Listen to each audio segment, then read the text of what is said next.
मन कैसे पाप पुण्य करवाता है।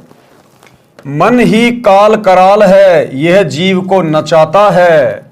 सुंदर स्त्री को देखकर उससे भोग विलास करने की उमंग मन में उठाता है। मन में गंदी भावना, अश्लील भावना कौन उठाता है? मन।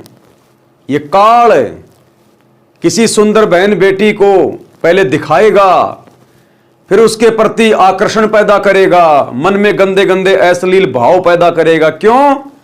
क्योंकि इसकी यही तो खुराक है। अरे इसको यही तो श्राप लगा है, मैल खाने का, ये गंध खाने का ही तो इसको श्राप है। तो ये हमसे अपना भोजन तैयार करवाता है, हमारे अंदर ये नकारात्मक विचार पैदा करेगा, हमारे अंदर ये कुविचार पैदा करवाएगा अपनी खुराक तैयार करवाने के लिए। ये किसी को मान बढ़ाई में डाल देगा, जीव बड़ा खुश होगा, फूल जाएगा, वो भी इसकी खुराक तैयार हो रही है। वो मान बढ़ाई, वो वासना, वो भी इसकी खुराक तैयार हो रही है। किसी बहन बेटी को देखकर मन में गंदे विचार आते हैं, उसके साथ में गलत हरकत करने की सोचता है, वो मैल जमा हो गया, वो गंदी वासना, वो इसकी खुराक है।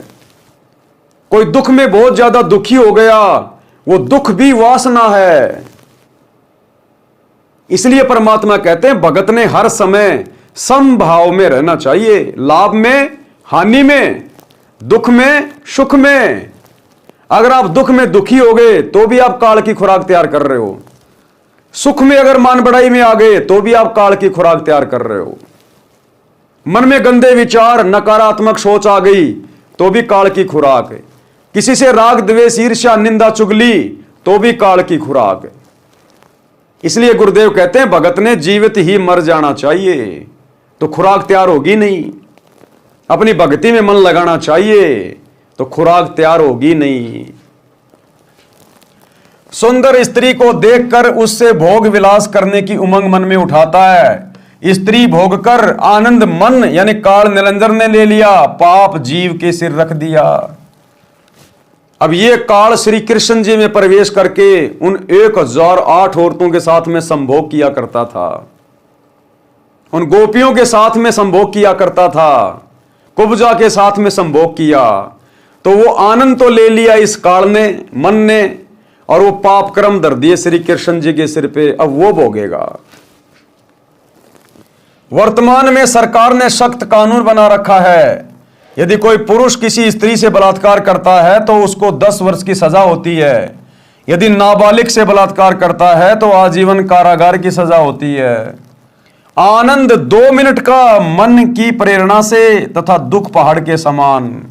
इसलिए पहले ही मन को ज्ञान की लगाम से रोकना हितकारी है। लेकिन भाई कोई कितनी बात बना लो, ये मन रुकेगा सतगुरु रामपाल जी की भक्ति से। दूसरा भाई चाहे ब्रह्मा विष्णु महेश की गोद में जाके बैठ जाना, उनका बेचारों का खुद का मन ही उनके वश में नहीं है।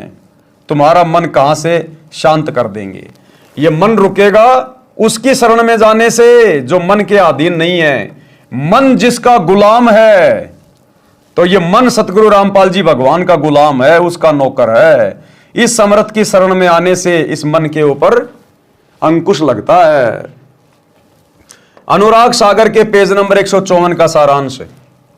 पराये धन को देखकर मन उसे हड़पने की प्रेरणा करता है, चोरी करके जीव को दंड दिलाता है, पर निंदा, पर धन हड़पना ये पाप है। काल इसी तरह जीव को कर्मों के बंधन में फंसा कर रखता है।